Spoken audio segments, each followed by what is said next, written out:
بسم الله الرحمن الرحيم ألم ترى كيف ضرب الله مثلا كلمة طيبة كشجرة طيبة أصلها ثابت وفرعها في السماء تؤتي أكلها كل حين بإذن ربها ويضرب الله الأمثال للناس لعلهم يتذكرون ومثل كلمة خبيثة كشجرة خبيثة اجتثت من فوق الأرض ما لها من قرار يثبت الله الذين آمنوا بالقول الثابت في الحياة الدنيا وفي الآخرة ويذل الله الظالمين ويفعل الله ما يشاء ألم ترى إلى الذين بدلوا نعمة الله كفرا وأحلوا قومهم دار البوار جهنم يصلونها وبئس القرار وجعلوا لله أندادا ليضلوا عن سبيله قل تمتعوا فإن مسيركم إلى النار صدق الله العظیم. دا الله رب العزت په دې آیاتونو کې د توحید او د بعث بعد الموت او الته د سزا او د جزا ذکر الله تعالی کوي او دا مضمون او سیاق دا قصې روان دی. نو په دې سلسله کې الله پاک مثال ورکوي د حق او د باطل او د مؤمن او د کافر او مثال بیانوي او مثالونو کې دا فایده وي چې دا کم معنی دي چې هغه د ذهنونو ته منتقل شي او په دې ذهنونو کې راسخ شي، دا د مثال بیانولو فایده وي. نو الله فرمایي الم ترى ته نه پوهېږې، ستا علم ته دا خبره نه ده رسېدلې چې کیف ضرب الله مثلا کلمة طیبه، په کوم کیفیت او څرنګې بیانوي الله پاک مثال د کلمې پاکې کشجرة طیبة، د دې پاکې کلمې مثال په شان د هغې پاکې او مزیدارې ونې دی اصلها ثابتون چې د هغې جړ په ځمکه کې کلک او مضبوطي وفرعها په السما او څانګې چې کوم دی په اسمان طرف ته اوچتې شوي وي. تؤتي اکلها کل حین، ورکوي میوې خپلې هر ټیم باذن ربها، په اجازت خپل رب باندې. ویضرب الله الامثال، دقسې بیانوي الله تعالی مثالونه خلکو ته لعلهم یتذکرون، دې لپاره چې دوی فکر وکړي او سوچ وکړي او وعظ او نصیحت قبول کړي. نو دا کیف ضرب الله مثلا، څرنګې بیانوي الله مثال. نو ضربه دا په معنا د بیان باندې راځي او مثال بیانوي د کلمې پاکې چې هغه کلمه د لا اله الا الله محمد رسول الله، دا هغه پاکه کلمه ده. د دې پاکې کلمې مثال الله ذکر کوي په شان د هغې پاکې او مزیدارې اونې باندې کشجرتین، او دا اونه چې کوم ده نو دا د قجورې اونه ده. لکه عام روایات داسې راغلي دي چې دا مثال د سره د قجورې د اونې سره ورکړی دی. لکه څرنګې چې د قجورې اونه مزیداره اونه ده اصلها ثابتونه، دا جړې او جړلې پر ځمکه کې مضبوطی دي او د ځمکې پر ګهرایي کې ځان لځې کړی دی او وفرعها په السما، او څانګې د هغې اسمان طرف ته دي. دا د دې کلمې پاکي مثال په شان د دغه ونې باندې دی. حدیث کې هم داسې راځي، عبدالله زوی عمر رضی الله تعالی عنهما فرمایي چې یو ځل د نبی علیه السلام مخې ته جمار پروت، بخاري حدیث دی. جمارو دا کله چې دا کجوره دا وږې وکړي او هغه وږی چې کوم دی نو هغه وشلیږي نو د هغې نه داسې پوغ غوندې راښکاره شي تک سپین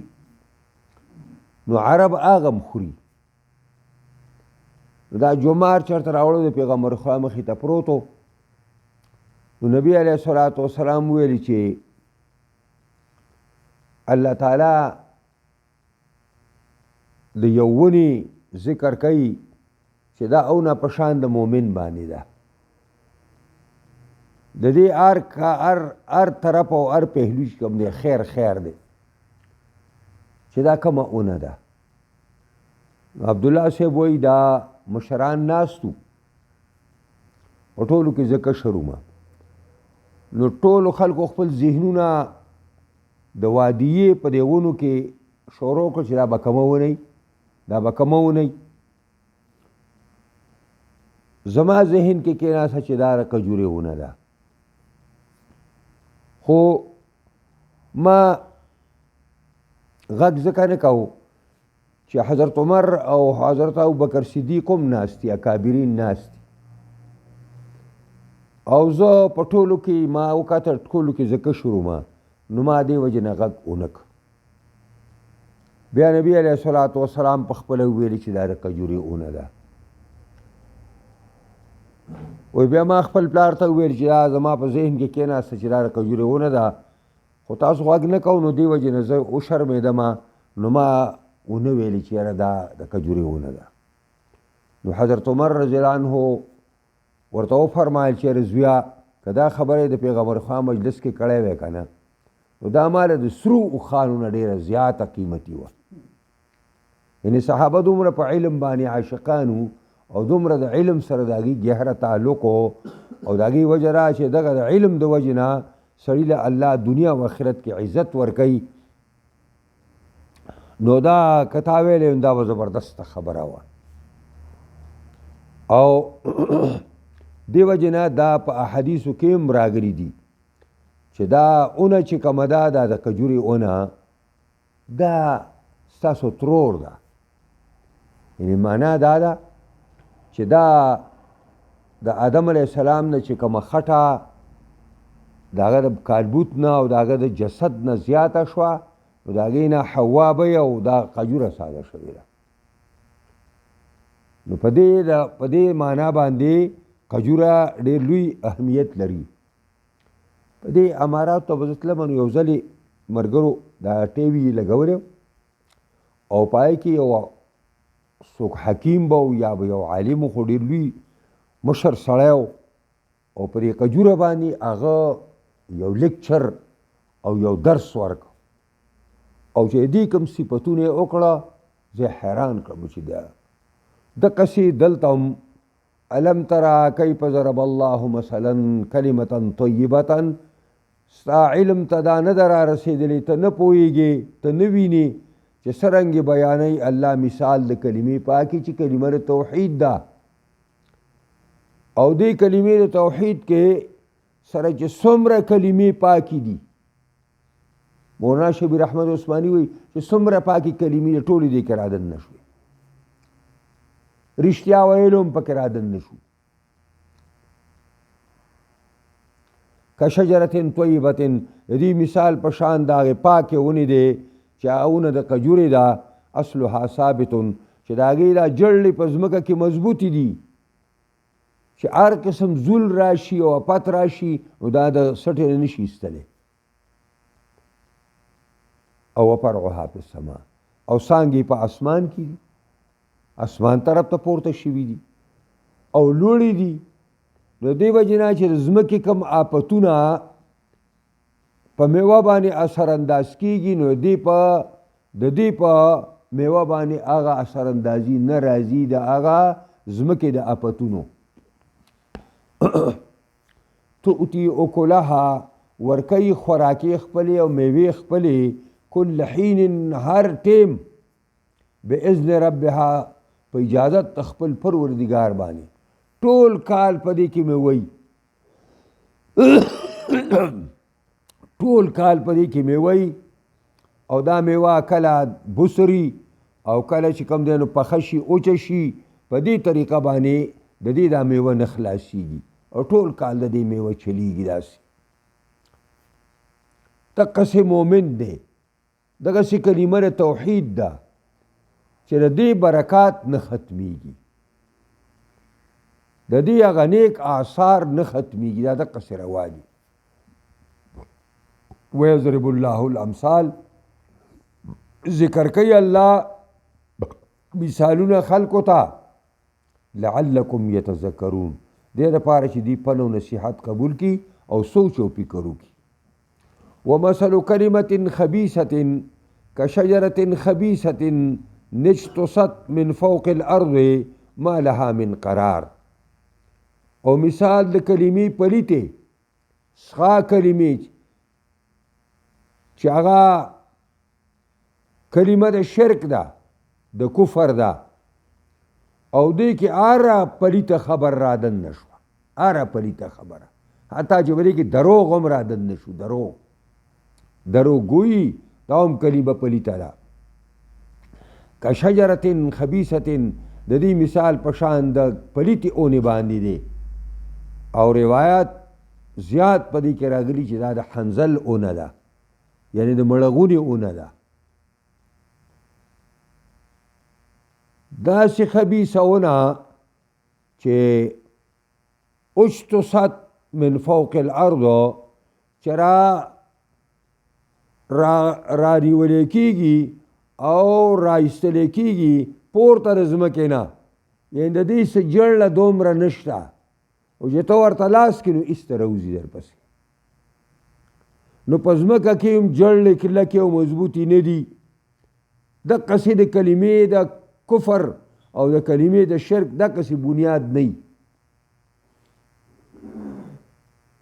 ما لها من قرار، نه یې دې دپاره څه مضبوطوالی او کلکوالی، او چې ته ورته لاس کړې د خنځل بوټي ته ایسته راوځي. او دغه انتهایی تریخ دی، غني پکې دي، او هر شی چې کوم دی خطرناک دی. بس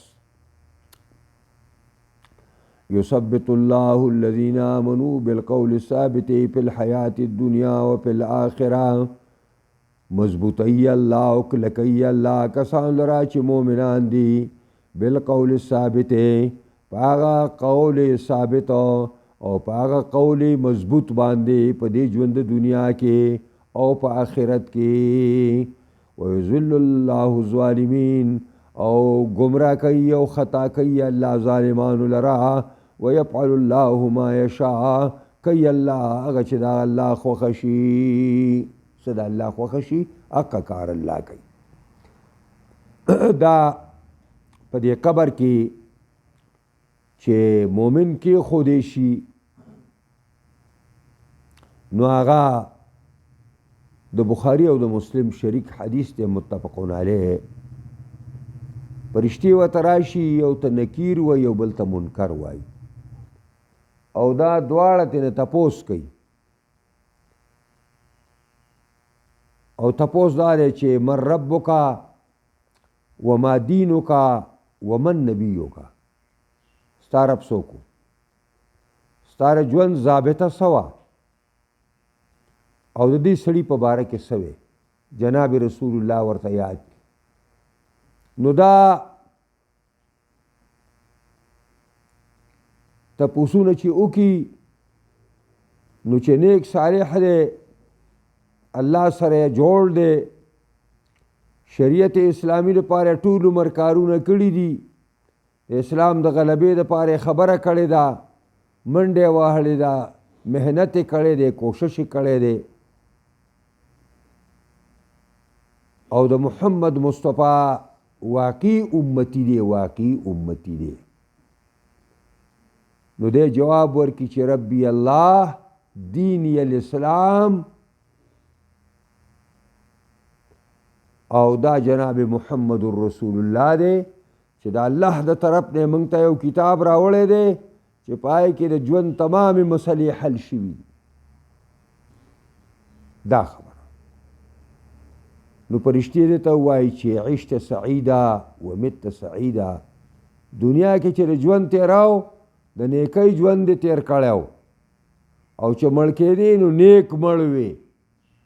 او دا د الله قانون دی چې نیک اوسېږي او نیک مړ شوې نو نیکانو سره به راپاسې. دا امام ترمذي په یو حدیث باندې ترجمة الباب میښی دی چې المرء مع من احب، المرء مع من احب. سړی به قیامت کې هغه چا سره چې په دنیا کې د چا سره داسې نه چې زما د په دنیا کې امریکایان خوښي او یهود مې دې خوښي د پیسو دپاره او د ډالرو دپاره، او بیا زه دا غواړم چې د محمد مصطفی او د صحابو په سپونو کې زه راپاسم. نو این خیال استو محال استو جنون، دا د لیونو خبرې دي. وایي چې څه کارې حقه بریبې، که غنم دی وکرل غنم به تېنه کور ته ویسې، او که کیکر دی وکرل نو ازغي به تېنه کور ته ویسې. صفا خبره ده. او دا درې تپوسونه چې کله د بد عمله او بد چلنه انسان نه دا اوشي چې ستا رب څوک، ستا دین څه، او دا څوک دی، نو دی د درې واړو جواب نشي ورکولی. یو جواب دی او جواب نه دی چې ها لا ادري، تاسو ما نه څه تپوس کوئ، زه نه پوهېږم، زه نه پوهېږم.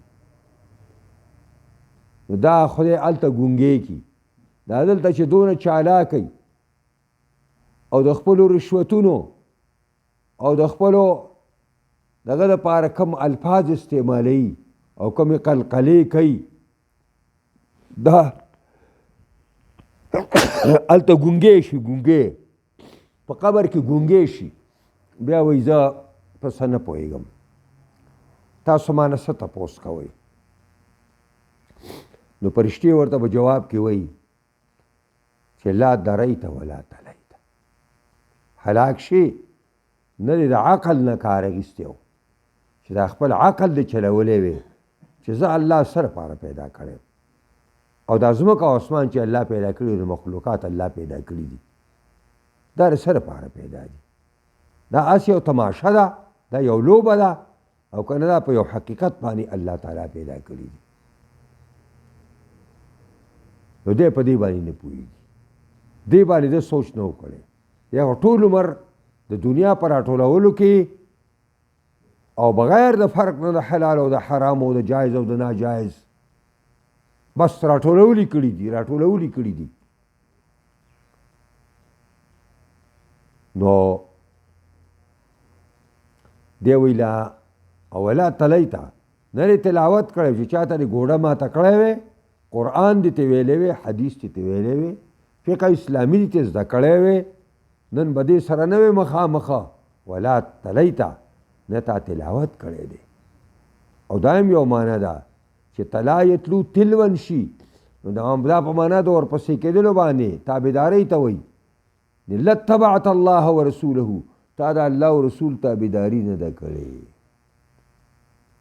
نو ځکه وایي چې ویذل الله الظالمین، خطا کوي الله، گمراه کوي الله ظالمانو لرا.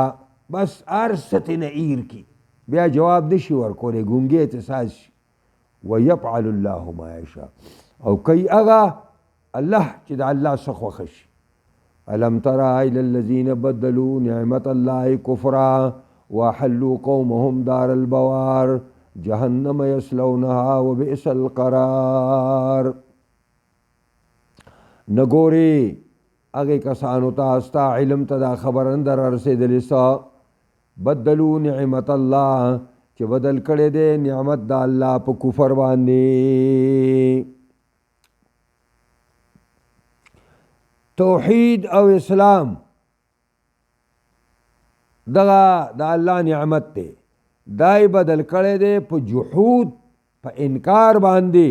او په شرک باندې. هغې په دې بدل کړ د الله توحید په ځای باندې شرک، او د الله د منلو په ځای باندې انکار. واحلوا قومهم دار البوار، او نازل کړی دی او راوستی دی خپل قوم لره دار البوار، کور د هلاکت ته. بوار هلاکت ته ویل کېږي. او دا ته بدل لے اغا دار البوار سره جهنم یصلونها اغا جهنم دے چې دنکیږي بدې تدوی وبئس القرار ډیر ناکار قرارګاه ده او ډیر ناکار ځای د اوسېدلو دپاره وجعلوا لله اندادا نو د دې نه مراد قریش دي الم ترى الى الذين بدلوا نعمة الله كفرا وحلوا قومهم دار البوار جهنم يصلونها وبئس القرار ان قریش مراد دي او دې کې هر هغه مشرک او هر هغه کافر را دننه د قیامته پورې چې د قریشو په طور او طریقه باندې ځي د الله پیغمبر سره دشمنی کوي د الله د کتاب سره دشمنی کوي د الله سره دشمنی کوي د الله توحید نه مني هغه خلکو سره الله دا کار کوي هغه تباه کېږي هغه تباهۍ طرف ته روان دي وجعلوا لله اندادا ګرځولي دوی د الله دپاره شریکان لیضلوا عن سبیله دې دپاره چې ګمراه کړي خلک د دین د الله نه بوتان احساس کړي دي دې دپاره چې د دې بوتانو په ذریعه باندې خلک د الله د لارې نه ګمراه کړي او د الله د لارې نه بل طرف ته واړئ قل پیغمبره ته ورته ووایه تمتعوا پیدا والی لږه غوندې په دې دنیا کې چند روزه پیدا ده د قوالی فإن مسیرکم الی النار یقینا واپس ستاسو اور ته ده تاسو به اور ته ځئ او په اور کې به سوځئ دغه ستاسو آخري انجام وي نو په دې آیاتونو کې یو څو مسلې ذهن ته رالې یوه استحسان و ضرب الامثال چې مثالونه بیانول دا ډېره زبردسته خبره ده مستحسنه خبره ده لتقریب المعانی الى الاذهان د پاره د نږدې کولو د معناګانو ذهنونو ته د مثال په وجه باندې د خپلو سامعینو ذهن ته هغه معناګانې ورکول دي او معناګانې رسول دي او دویم په دې آیاتونو کې دا المقارنه بین الایمان والکفر وكلمة التوحيد وكلمة الكفر وما يثمره كل واحد من هذه الأصناف من خير وشر دلته دې آیاتونو کې الله کفر او ایمان په مقابله کې ذکر کړه او کلمه توحید او کلمه کفر بالمقابل ذکر کړه او هغه چې د کلمې توحید نه کم ثمرات مرتب کیږي او د کلمې د کفر نه کم تباہی مدای کیږي دا راوزی داغه په نتیجه کې د خیر او د شر نه داغه طرف ته نسبت او بیان وک الله رب العزت او بشر المؤمن زیر دې په آیاتونو کې مؤمن تا بتثبیت الله تعالی له علی ایمانه فکل کولو د الله دلر په خپل ایمان باندې حتی یموت مؤمنا حتی چې مري نو په حالت د ایمان کې مړ شي او بالنجات من عذاب النار عذاب القبر او په دې طریقه باندې چې الله وته نجات د عذاب قبر نه ورکی حيث يجيب منکرا ونکیرا على سؤاله ما ایاه کله چې د جواب ورکي نکیر منکر ته داګي دغه سوال نه يثبت الله تعالی له الله دې ثابت قدم کی او درست جواب ورکی او الامر في قوله تعالى تمتعوا ليس للاباحه دا د اباحت ته پار نه دی او ولا للوجوب نه د وجوب د پار دی انما هو للتهديد والوعيد د زورنې د پار دی خوري خوري پیدا حاصل کوي فإن مسيركم من النار زیستاس اور ته دی خزان ډک کوي خزان غټ کوي خزان موټاګان کوي اسم جهنم ته ور روان یي په جهنم کې وسوځي واخر دعوانا الحمد لله رب العالمين الله دې موږ تاسو په قرآن عظیم الشان کتاب باندې پوهه کی او دې سره سره دې الله موږ په دې باندې کامل مکمل عمل کولو توفیق راکړي قرآنی نظام د شریعت نظام په تمام جهان خاص کر پاکستان کې راولې روا دې له سو کار کوي کامیابی کې سو کې مخالفت کوي هدایت ورته کوي کبد قسمت ای تباہی الله زمونږ ټولو نه راضي شي. څونه زمونږ د مسلمانانو مردګان دي ټول وبخښي، څونه بیماران دي د مسلمانانو ټول له شفا کامله عاجله ورکړي.